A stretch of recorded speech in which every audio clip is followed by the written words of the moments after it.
You will hear two friends, Nancy and Fiona, catching up with each other. First, you will have some time to look at questions 1 to 6.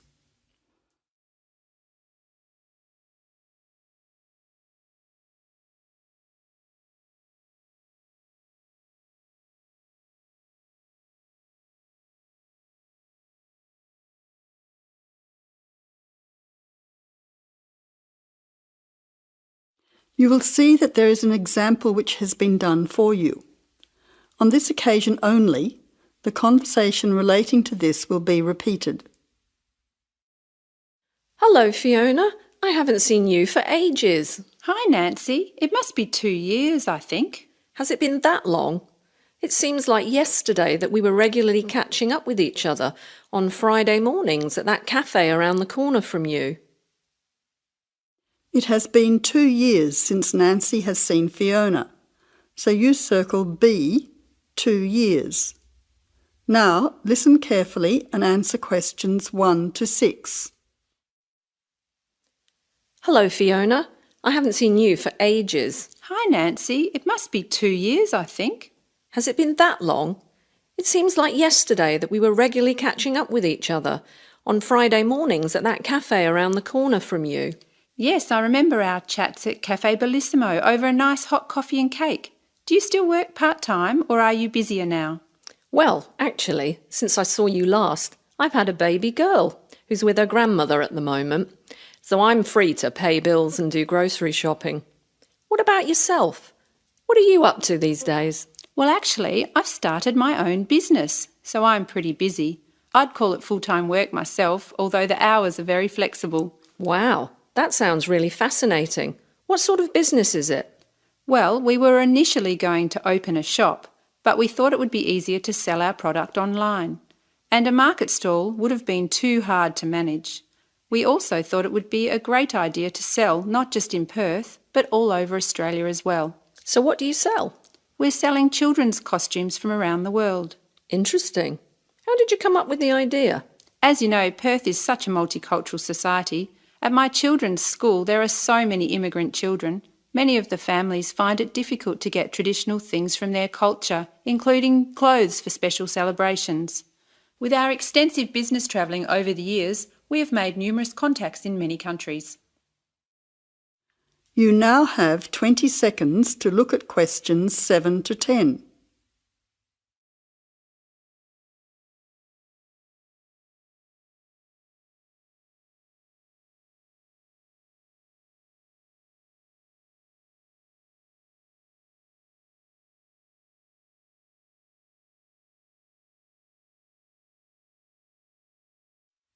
Now answer questions 7 to 10. So how many countries' costumes do you sell? At the moment, I have a good range of countries. I have access to 10 from Africa and similarly from Asia with 10 nationalities. I have slightly more from the Americas with 13 and more again from Europe with 25. Unfortunately, I only have 6 for the Pacific region, but I'm expanding all the time. When do you find time to run your business? Well, that's the problem at the moment. I have so many things to organise, but I don't have enough time to do everything. Do you see an accountant or do you do your tax yourself? I get all of my receipts and expenses together, but then I go to an accountant who fills in my tax return as it takes me too much time. What about your website? You said that your company's growing all the time. Yes, it's true that my website continually needs to be updated, but it only takes me a short time each week to do it. So that is one area I can manage myself. Do you advertise your business anywhere? Where do your customers come from? It's interesting you should ask. Most of my business is word of mouth, but I do hand out a lot of business cards. I get them done by the local printer, although I must admit that they are rather plain. I need to add a little colour when I get time to redesign them in the future. Well, it's been great catching up with you and finding out all about your business. I'm very interested in looking at your website when I get home. Here's my business card so that you can email me for our next get-together. Don't bother about a babysitter next time. Bring your daughter with you, as I'd love to meet her. That sounds like a great idea. See you soon. Goodbye. That is the end of section 1. You now have half a minute to check your answers.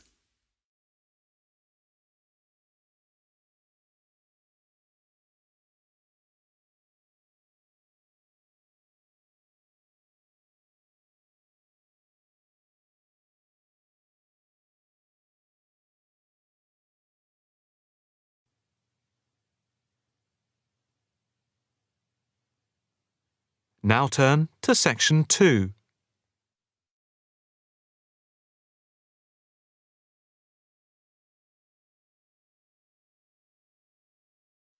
Section 2.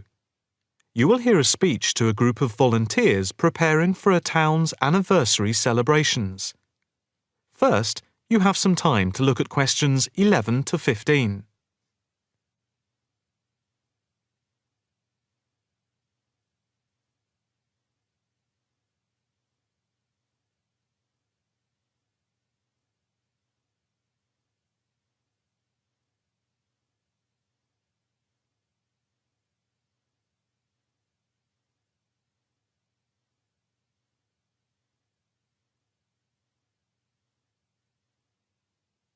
Now listen carefully and answer questions 11 to 15. And now for the preparation plans for the town's 250th anniversary celebrations. We are going to follow the same system we had last year, but with a few changes to increase the party spirit. First of all, this time we are going to make the concert on the beach open to everyone without charge. This is because we have been given money by the council for the celebration, and also because last year we had so many problems with keeping people out who had not paid. And on top of this, people will not have to pay for refreshments either, as these are being donated. Right now, we are going to divide into 4 teams. The first one, the beach team, will be responsible for cleaning up the beach on the Saturday morning, picking up litter, bottles, plastic bags, wood, and anything else that's lying around. Everyone is meeting at the beach shop at 8 a.m. It's an early start, but we want to give everywhere a good thorough clean. We have had permission from the council to close the beach to get it ready for the anniversary celebration on Sunday. The second team will be responsible for setting out seating in the square for the speeches and prize giving. Again, an early start is preferable, but the vans with the seats can't be there until 9 a.m. So, shall we say that everyone should meet at the village hall at 9:30? Starting then will allow extra time if the vans are late. Before you hear the rest of the talk, you have some time to look at questions 16 to 20.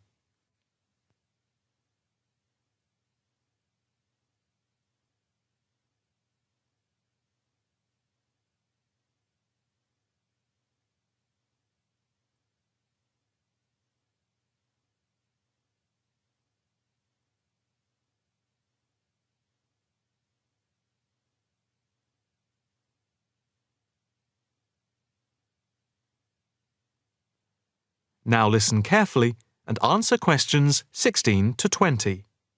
Now, the third team will be the judges. For each of the various competitions, we will have 3 judges. On the whole, they will have had experience of judging before. There will be a boat race, a swimming competition, and the best fancy dress. A cash prize will be given to the winner in each category, and for the 2 runners-up, there will be book tokens. There is a sponsored mini-marathon, and by the deadline, lunchtime today, we had 263 applicants, with ages ranging from 15 to 60. That's 80 more than last year. Each entrant has paid a £20 registration fee to enter, and all the profits will go to the local children's hospital to help fund much-needed specialist apparatus.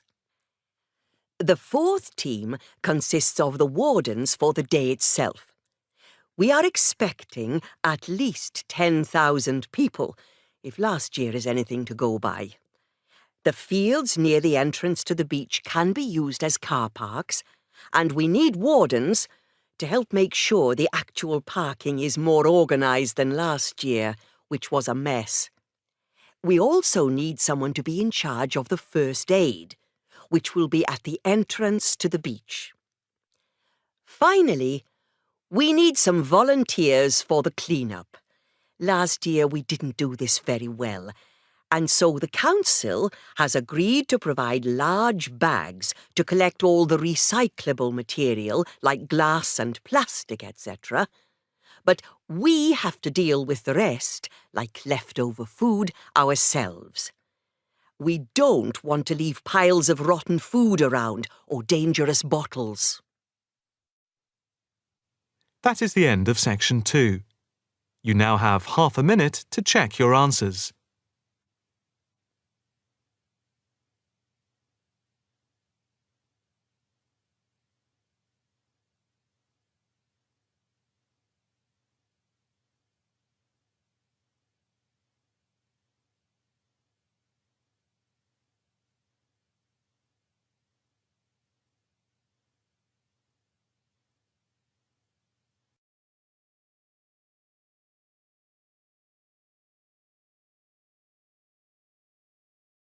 Now turn to section 3. Section 3. You will hear two students, Dylan and Emily, discussing a presentation which they will have to make. First, you have some time to look at questions 21 to 24.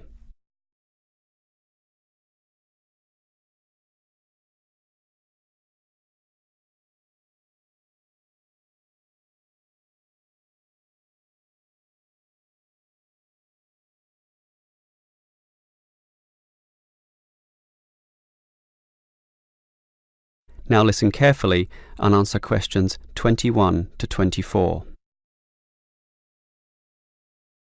OK, Emily, as you know, we've got to do this presentation together. I know. I'm a little bit nervous about it. Standing up in front of all those people. And what if the presentation fails? What if... Don't worry. I've been reading a book about giving effective presentations. It's not that hard, but the way to do it is certainly not always obvious either. For example, do you know what the most important part of a presentation is? The final summary, I guess. The opposite. The first minute, in fact. The theory says that first minute is when you win or lose the audience. If you lose them at that point, you'll probably never get them back. So that's why you need a hook. A hook? You mean like when you catch fish? Yes. I mean, not exactly, but yes, we want to catch the audience, right? So we need to start in a way which wakes them up, gets them interested, and makes them watch us. I see. Basically, no matter how good our presentation is, if the message doesn't get across, the presentation fails. So we need to give a fact which really amazes them, or an interesting story, or pose a dilemma which makes them think, something they can really puzzle over. It's better if this is related to the subject, of course. Something to do with management, in our case. So that's the hook? That's right. From then on, we'll just follow the basic advice. Like what? Like, talk to your audience, as equals. Don't talk down to them, or up to them. They're just the same as us, right? You're right, Some of the best presentations I've ever seen sounded just like conversations. Exactly. And what else made them good?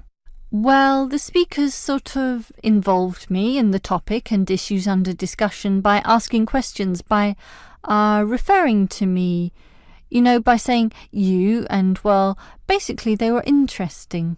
And they're exactly the tips we'll follow too. It should be fine. Before you hear the rest of the conversation, you have some time to look at questions 25 to 30.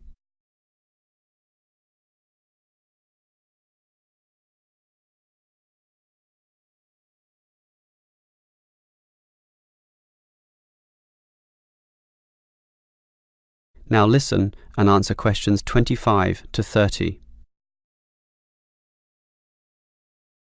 Emily, I think this will be a fine presentation, but how are we going to divide it up? For example, who's going to open it, you or me?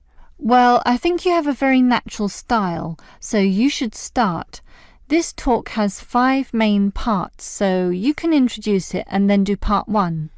That's the historical context or background to the issue. Yes, then I'll do part 2 about current views.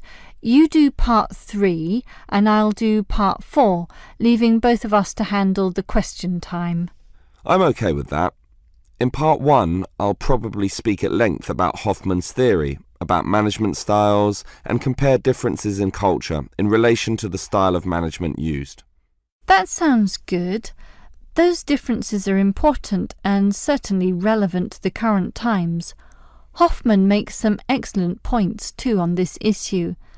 That's why I'll follow up with present-day perspectives and viewpoints on this, such as the problems facing today's managers in the complex multicultural workplace, where basically one can no longer assume one is dealing with a single culture in the workplace, but actually a multiculture. That sounds good also. Then I'll take over, discussing the implications and problems of this. I suppose you'll look at the pluralist movement. Yeah, I was thinking about that, but then I changed my mind. I've decided I'll look at the productive diversity argument. It's more interesting anyway, so I'll go with that. Then I'll tell everyone what we've decided is the best business practice, or what is most likely to work in most situations, which is basically ignoring pluralism and productive diversity and linking everything back to Kotter's theory of human universals. Yes, the theory that argues modern management should target the universals of human nature. Right, and that leaves both of us to field questions at the end. Are there any questions we can predict so that we have some good answers ready, about resolving industrial disputes, for example?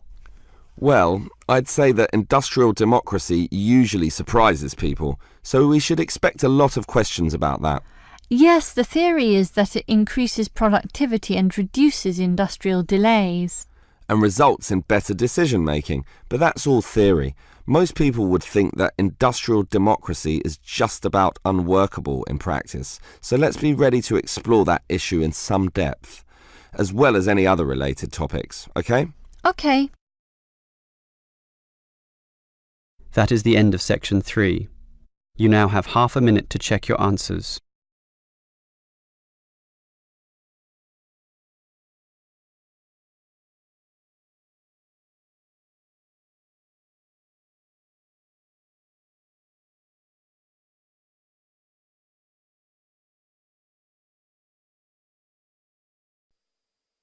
Now turn to section 4.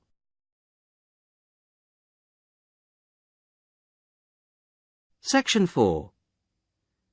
You are going to hear a radio talk on back pain given by Dr. Paula Clayburgh of Liverpool's Wilton Clinic. First, you have some time to look at questions 31 to 40.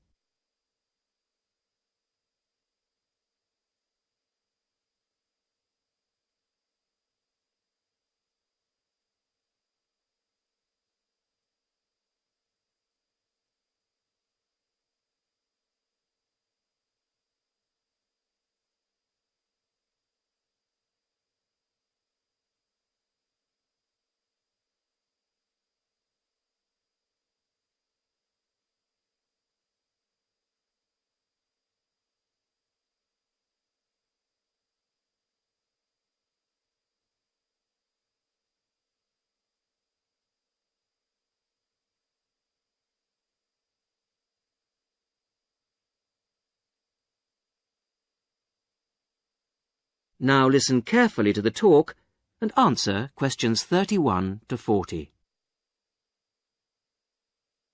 Today's Health Council is presented by Paula Clayburgh, who is the Chief Counsellor at Liverpool's famous pain clinic, the Wilton Clinic. Paula. Do you know what Prince Charles, Sevi Ballesteros and Elizabeth Taylor have in common? They all suffer from chronic back pain. In fact, bad backs are one of the most common health problems today, affecting people in all walks of life. The most recent available figures show that about 250,000 people are incapacitated with back pain every day. And many sufferers don't know the cause or the solution to their problem. The majority of our patients at the clinic tend to be women. They are especially vulnerable because of pregnancy, but also because of osteoporosis, which I personally believe to be the major cause of problems for women.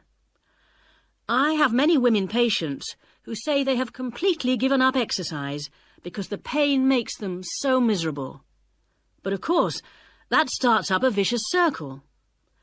Bed rest, giving up exercise, and painkillers are traditional responses to back pain. But although there are many excellent drugs on the market, at our clinic we're beginning to realise the unique benefits of relaxation therapy. Other specialists in the field make a strong case for certain types of exercise, but in our experience they are easily mishandled and can lead to more harm than good. Now let's look at some of the reasons why back pain is developing into such a unique menace. In general, the body is pretty good at self-repair. A strain or a blow to a limb, though painful at the time, generally resolves itself. But the body's response to back injury can be very counterproductive. When pain strikes, we attempt to keep the back as immobile as possible, which makes the muscles tense up. Research shows that they often go into spasm, which causes further twisting of the spine. A vicious circle is underway. The second mistake we often make when stricken with extreme back pain is to go to bed and stay there. Although at the clinic we recognise that a short rest in bed can be helpful, up to 2 days, any longer makes our back muscles become weaker and unable to hold up our spine. The pain, therefore, becomes worse. Another problem is being overweight. Anyone a stone or more overweight who already has back pain is not doing himself any favours. Though it won't actually set it off in the first place, the weight will increase the strain and make things worse. The British diet could be partially to blame for the increase in back pain. Over the last 10 years, the average weight of men has risen by 11 pounds and of women by 9 pounds.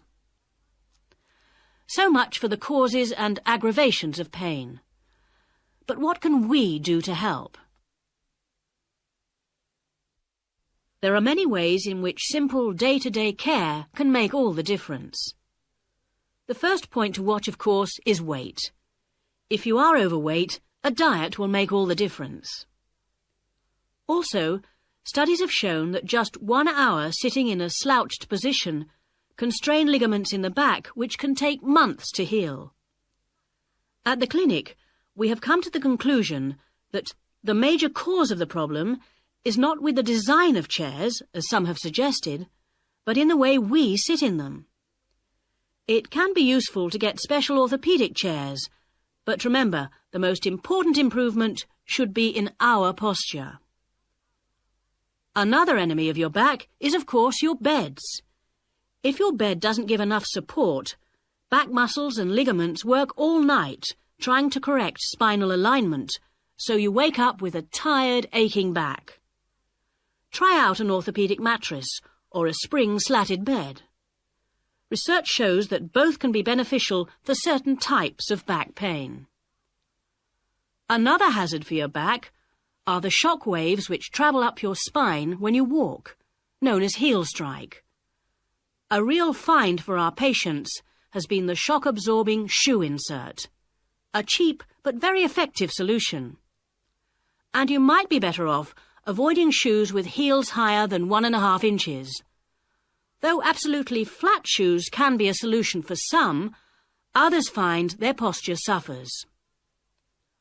Finally, a word about the state-of-the-art relief, the TENS machine.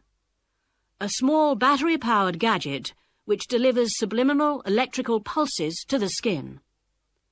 Our experience indicates that your money is better spent on the more old-fashioned remedies.